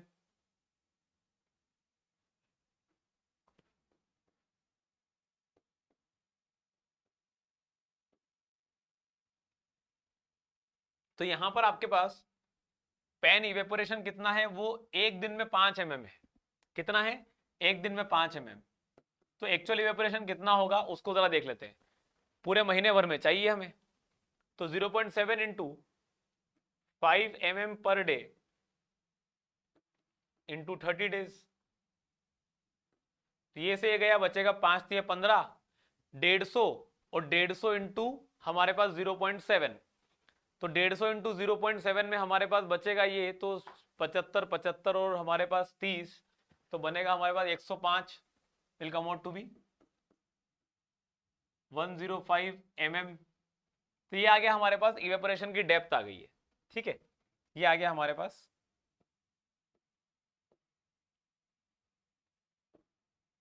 depth of evaporation. अच्छा अब हमारे पास जो है हमें वॉल्यूम ऑफ वाटर इवेपोरेटेड निकालना है, तो वॉल्यूम निकल कर आएगा volume is equal to depth into area, तो ये बनेगा 105 mm into 80 kilometre into 15 metre, ठीक है, क्योंकि सरफेस एरिया वही निकलेगा हमारे पास।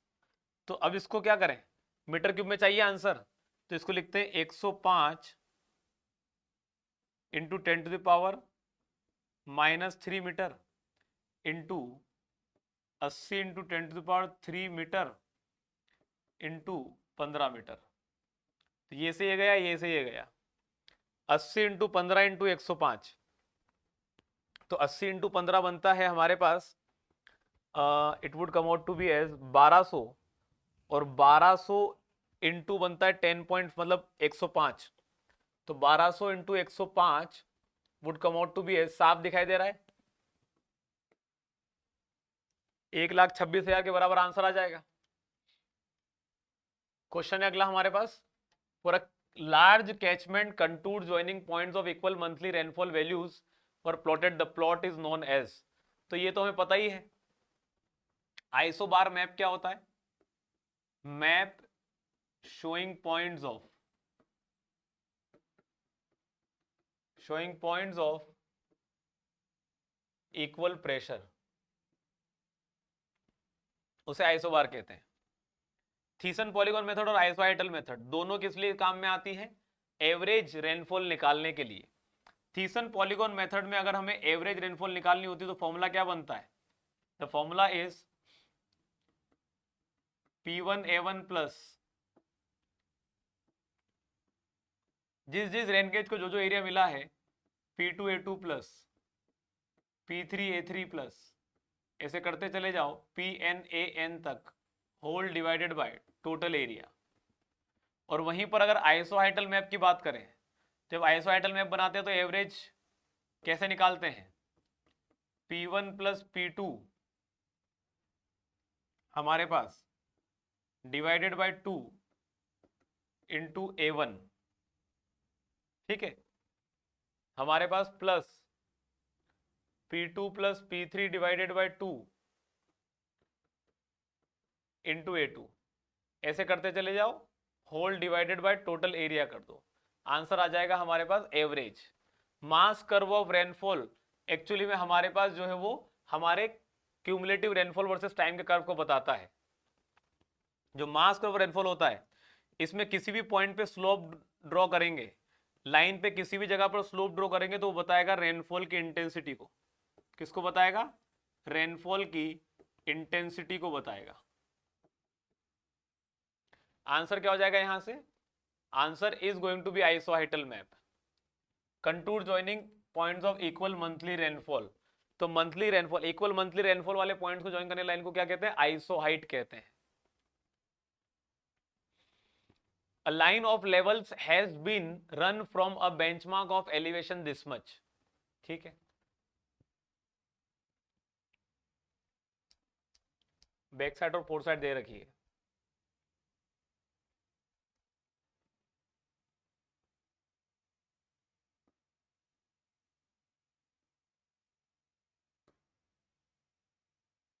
पहले पॉइंट का आपको क्या पता है? बेंचमार्क पता है 125.42 मीटर।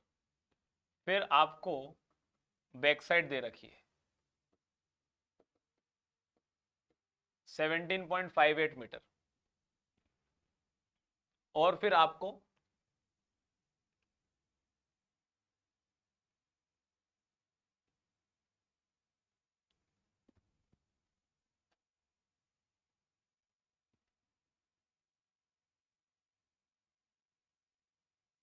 फोर साइड दे रखी है coming out to be 17.61 metre. मैंने यहां पर लिखा है सिर्फ बैक साइड और फोर साइड। एक्चुअली में ये बैक साइड और फोर साइड नहीं है, ये sum of back side and fore side से, मतलब नंबर ऑफ ऑपरेशंस हुए होंगे। ठीक है, अब हमारे पास यहां पर हमें ये पता करना है कि क्लोजिंग एरर इन दी सर्वे क्या होगा। तो चलिए ठीक है, इसको फिर उसी तरीके से करते हैं। इस तरीके से करने से मतलब निकलेगा नहीं। ठीक है, तो क्वेश्चन कैसे करेंगे, इसको सॉल्व करते हैं जरा। देखो, हमें ये पता है कि summation of back side minus summation of fore side is always equals to last RL minus the first RL. तो बैक साइड का समेशन है 17.58, फोर साइड का समेशन है 17.61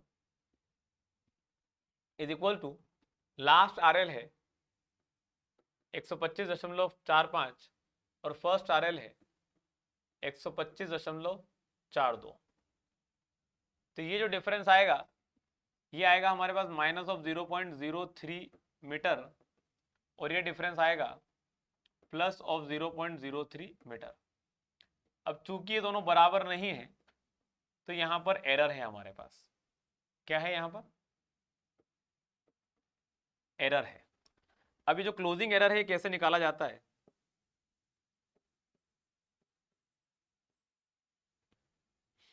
हमारे पास sum of back side minus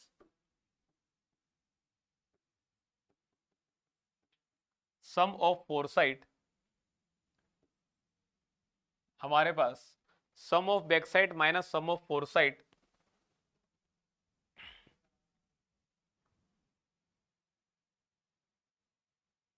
ठीक है, और इसी में से हम जो है वो प्लस कर देंगे हमारे पास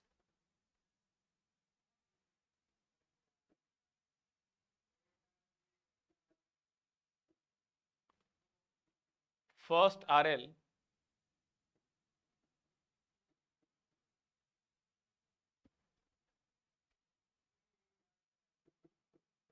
माइनस लास्ट आरएल। ये कितना बन जाएगा? Back side minus fore side sum इनका क्या बन जाएगा? Minus of 0.03 metre plus first RL minus the last RL. तो यहां पर क्या बन जाएगा? ये इसका डिफरेंस, तो ये माइनस ऑफ माइनस 0.03 मीटर। तो ये बन जाएगा हमारे पास माइनस ऑफ 0.06 मीटर के बराबर। तो आंसर क्या हो जाना चाहिए? A should be the correct answer. ये हमारा पास हमारा क्लोजिंग एरर निकल कर आ जाएगा। आंसर नहीं मार्क्ड है, A is going to be the correct answer. अगला क्वेश्चन है हमारे पास, while using a theodolite how to change the reading on the horizontal circle while measuring an horizontal angle। ठीक है, पहले तो कुछ कंडीशन समझते हैं थियोडोलाइट की। थियोडोलाइट के अंदर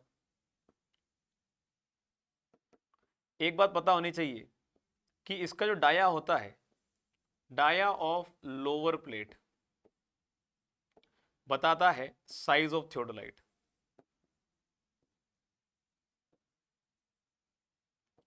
जनरली 8 सेंटीमीटर से 14 सेंटीमीटर तक रेंज करता है।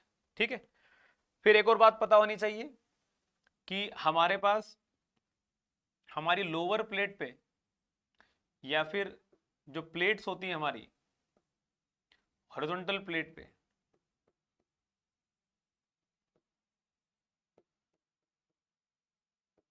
प्लेट पे लगा होता है हॉरिजॉन्टल सर्कल जिस पर रीडिंग ली जाती है, और वर्टिकल जो फ्रेम होती है वहां पर लगा होता है वर्टिकल सर्कल जिस पर रीडिंग ली जाती है। और क्या पता होना चाहिए, तो थियोडोलाइट के रिस्पेक्ट में जो इम्पोर्टेंट ऑपरेशंस हैं वो है हमारे पास इसका जो है वो सेटिंग अप, या फिर इसे कहें टेम्पररी एडजस्टमेंट।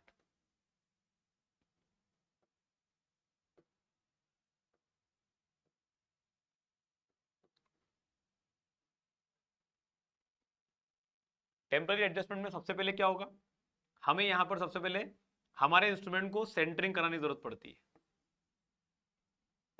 सेंटरिंग के बाद होती है लेवलिंग, और लेवलिंग के बाद होती है क्या, लेवलिंग के बाद जरूरत पड़ती है फोकसिंग कराने की, तो या फिर उसे कहते हैं elimination of parallax. Elimination of parallax.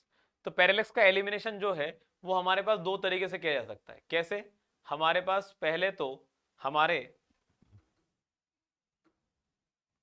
तो आईपीस को फोकस कराकर, और फिर उसके बाद ऑब्जेक्टिव लेंस को फोकस कराकर। ठीक है, जब लेवलिंग कराते हैं तो लेवलिंग हम कराते हैं फुट स्क्रू से। किससे कराते हैं, फुट स्क्रू से। 3 फुट स्क्रू वाला सिस्टम ज्यादा बेहतर है 4 फुट स्क्रू वाले सिस्टम से। और यहां पर जो है वो जो हमारे लेफ्ट हैंड के थंब का जो डायरेक्शन होता है उसी डायरेक्शन में हमारा बबल भी चलता है, उसी डायरेक्शन में हमारा बबल भी चलता है। तो ये बात ध्यान रखिएगा कि हमारे पास हमारे थियोडोलाइट में हमें और क्या बात ध्यान रखना है। तो what is more important is, जब हम बात करते हैं रिवर्सिंग, ट्रांजिटिंग या प्लंजिंग, तो इसका मतलब होता है 180 degree in vertical plane. Vertical plane में 180 डिग्री से घुमाना कहलाता है हमारे पास रिवर्सिंग, ट्रांजिटिंग या प्लंजिंग। एक होता है हमारे पास स्विंगिंग, इसका मतलब होता है 180 डिग्री से घुमाना इन हॉरिजॉन्टल प्लेन। ठीक है, अब हमारे पास जो है वो दो तरह के स्क्रू होते हैं, एक अपर क्लैंप स्क्रू होता है और एक लोअर क्लैंप स्क्रू होता है। लोअर क्लैंप स्क्रू अगर टाइट कर देंगे तो नीचे की प्लेट नहीं घूमेगी और ऊपर की पूरी प्लेट घूमेगी, और अगर अपर क्लैंप स्क्रू टाइट कर दिया तो दोनों प्लेटें चिपक के चलेगी और हमारे पास जो है वो अब रीडिंग नहीं ले पाएंगे हॉरिजॉन्टल प्लेन में। ठीक है, तो अपर क्लैंप स्क्रू इज लूजन, बिल्कुल सही बात है, अपर क्लैंप स्क्रू लूज रखेंगे तभी ऊपर का हमारे पास जो है वो अरेंजमेंट घूम पाएगा, और नीचे का हमारा लोअर क्लैंप टाइट कर देंगे तो नीचे का फिक्स हो जाएगा, ऊपर का घूमेगा तो फिर रीडिंग लेना आसान हो जाएगा। A should be the correct answer. अगला क्वेश्चन पूछा है, among the classification of canals based on alignment criteria identify the canal in which the number of cross एंड एज वर्क इज मैक्सिमम। तो कंटूर कैनाल जो है वो हमारे पास क्रॉस करता है, crosses maximum number of drains, इसीलिए यहां पर हमारे पास क्या लगता है, हमारा जो है वो क्रॉस ड्रेनेज वर्क सबसे ज्यादा लगता है। आंसर तो कंटूर कैनाल ही आएगा। एक और बात यहां से पता होनी चाहिए कि irrigates only on one side, irrigates only on one side. एक और चीज पता होनी चाहिए, कंटूर कैनाल जनरली कौन सा वाला बनता है, मेन कैनाल ही हमारा कंटूर कैनाल बनता है, ठीक है। साइड स्लोप कैनाल, ये हमारे पास स्टीपेस्ट स्लोप होता है इसका, it steepest slope of all canals. हमारे पास इसमें कोई क्रॉस ड्रेनेज वर्क नहीं लगता, नो क्रॉस ड्रेनेज वर्क्स, कोई क्रॉस ड्रेनेज वर्क नहीं लगता। डिटूर कैनाल कुछ भी नहीं है। रिच कैनाल, रिच कैनाल हमारे पास जो है वो बेस्ट अलाइनमेंट कहलाता है। क्या कहलाता है? बेस्ट अलाइनमेंट कहलाता है। इरिगेट करता है बोथ साइड, दोनों तरफ इरिगेट करेगा, और साथ ही साथ हमारे पास हाईएस्ट एलिवेशन पे चलता है, हाईएस्ट एलिवेशन पे चलता है ऑफ एन एरिया पर, ठीक है। बात ध्यान रखिएगा, आंसर तो क्या हो जाएगा? A is going to be the correct answer. In a chain survey work of a traverse, it is necessary to apply the correction due to sag for the tap. The correction is what? तो अब जरा देखो आप,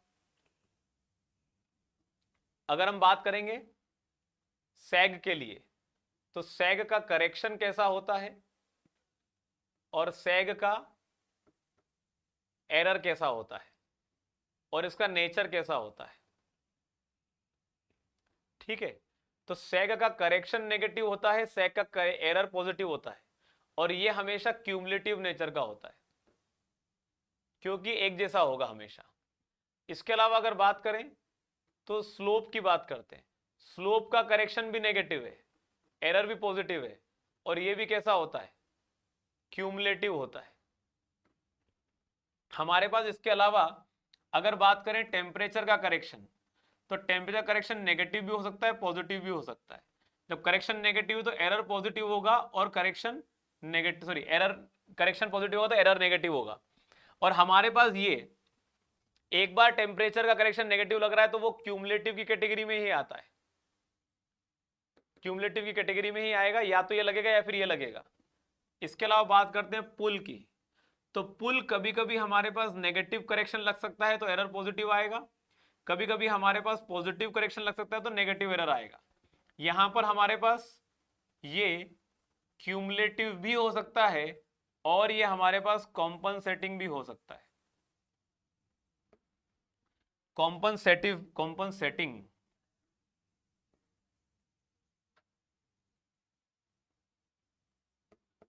ठीक है, compensating भी हो सकता है। एक और चीज पे ध्यान देना है, इसके अलावा हमारे पास सैग, स्लोप, टेम्परेचर, पुल और स्टैंडर्डाइजेशन वाला जो करेक्शन है, तो करेक्शन नेगेटिव या पॉजिटिव कुछ भी हो सकता है, एरर पॉजिटिव या नेगेटिव कुछ भी हो सकता है। एक सेट ऑफ ऑब्जर्वेशन में it can only be cumulative,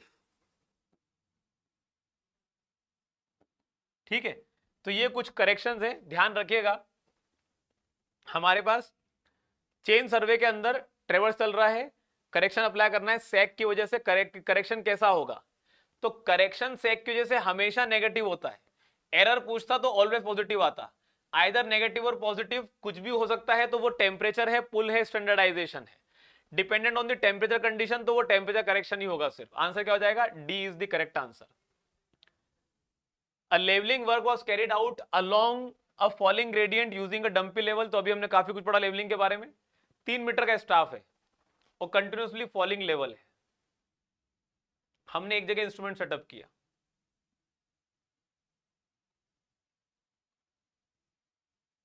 यहां पर रीडिंग ली, कितनी आ रही है? 1.155। फिर अगली रीडिंग हमने यहां पर ली, कितनी आ रही है?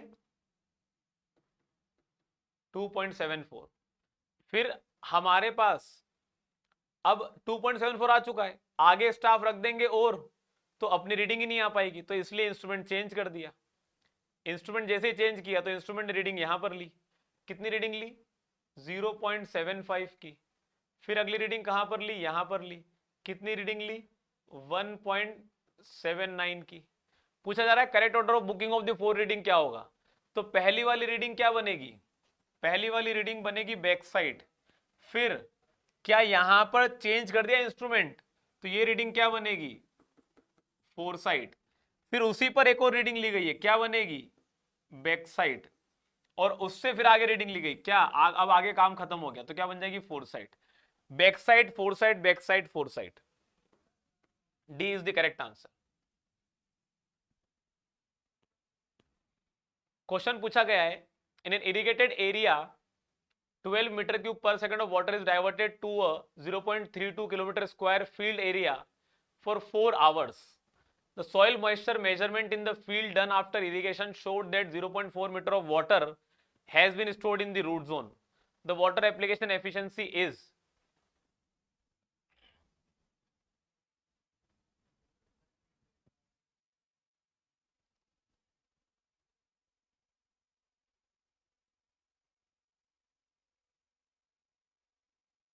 चलिए, तो हमारे पास अगर हम बात करें, इरिगेशन एफिशिएंसी की बात चल रही है, कन्वेंस एफिशिएंसी होती है हमारे पास quantity of water delivered, quantity of water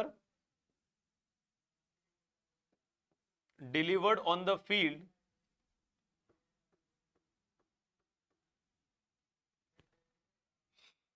quantity of water delivered on the field with respect to quantity of water entering the canal. एक होता है application efficiency, quantity of water stored in the root zone, quantity of water stored in the root zone divided by quantity of water delivered on the field. एक होता है हमारे पास storage efficiency, quantity of water stored in the root zone with respect to quantity of water required in the root zone before irrigation.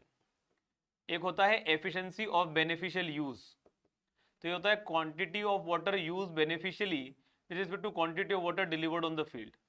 एक होता है हमारे पास distribution efficiency, तो ये कहलाता है 1 minus mean of the deviation या फिर mean of the magnitude of the deviation divided by mean of the penetration into 100। Into 100 नहीं करेंगे तो भी आंसर आ जाएगा। अब बात करते हैं क्वेश्चन में क्या दे रखा है। in an irrigated area meter cube water is diverted to this much field area for 4 hours। 4 घंटे के लिए इतना पानी इतने एरिया में भेजा, तो क्या हम डेप्थ निकाल सकते हैं पानी की, depth of water applied on field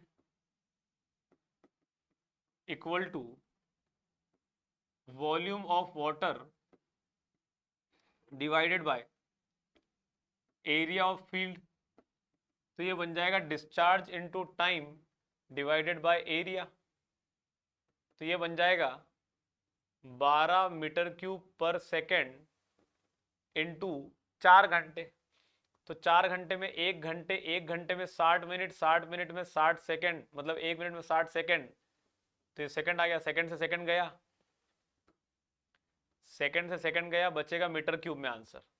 तो यहाँ पर ये तो हो गया डिस्चार्ज इनटू टाइम, और एरिया, एरिया कितना है 0.32 into 10 to the power 6 metre square. तो इसको तो अब जो है वो कैलकुलेट कर ही ले, क्या क्या करें, चलिए ठीक है देखते हैं। तो ये बनेगा हमारे पास 12 into 4 into 36 into 10 to the power 2 divided by 32 into 10 to the power 4, और ऊपर बचेगा मीटर में आंसर, क्योंकि मीटर क्यूब से मीटर के स्क्वायर कैंसिल आउट हो जाएगा, तो ये बचेगा 10 टू द पावर 2, 4 1 जा 4 8 जा, ठीक है, 4 2 जा 4 3 जा, 2 1 जा और 2 18 जा, तो ये बनेगा 54 डिवाइडेड बाय 100 मीटर के बराबर, तो which is going to be equal to 0.54 metre. ये हमने क्वांटिटी डिलीवर करी फील्ड पर, निकालना है एप्लीकेशन एफिशिएंसी। तो quantity of water stored in the root zone divided by quantity of water stored on the field, तो 0.4 डिवाइडेड बाय 0.54, तो ये हमारे पास जो है वो एफिशिएंसी निकल कर आएगी नियर अबाउट 85 तो नहीं आ सकती, क्योंकि हमारे पास ये वाली क्वांटिटी 40 40 और बटे 54 है, तो 400/540, ठीक है। तो 540 54, तो हमारे पास 30% के लगभग कम होना चाहिए, और 30% एग्जैक्टली भी कम नहीं होना चाहिए। इट शुड बी 74% आंसर आना चाहिए इसका। बिल्कुल सही बात है। देखो कैलकुलेशन पूरी करने की जरूरत नहीं पड़ती, ऑन एन एवरेज कैलकुलेशन करके भी हम जो है वो आंसर्स को यहां से गैस कर सकते हैं। तो आंसर क्या आना चाहिए? B is the correct answer. Okay, so this was today's session, जहां पर हमने सर्वे, इरिगेशन और हाइड्रोलॉजी क्वेश्चन प्रैक्टिस किए। मिलते हैं अगले सेशन में, जहां पर हम बात करेंगे और ऐसे ही सेशंस के ऊपर। सारे ही सब्जेक्ट आने वाले हैं अप टिल द एग्जाम। तो लगे रहिए इस तैयारी में, अपने रिवीजन को बेहतर करते रहिए, अपने क्वेश्चंस की प्रैक्टिस बेहतर करते रहिए, और सीखते रहिए। एंड मोमेंट तक काफी चीजें आपके दिमाग में बैठ जाएंगी। तो thank you very much every one of you for joining in this session. मिलते हैं अगले लेक्चर में।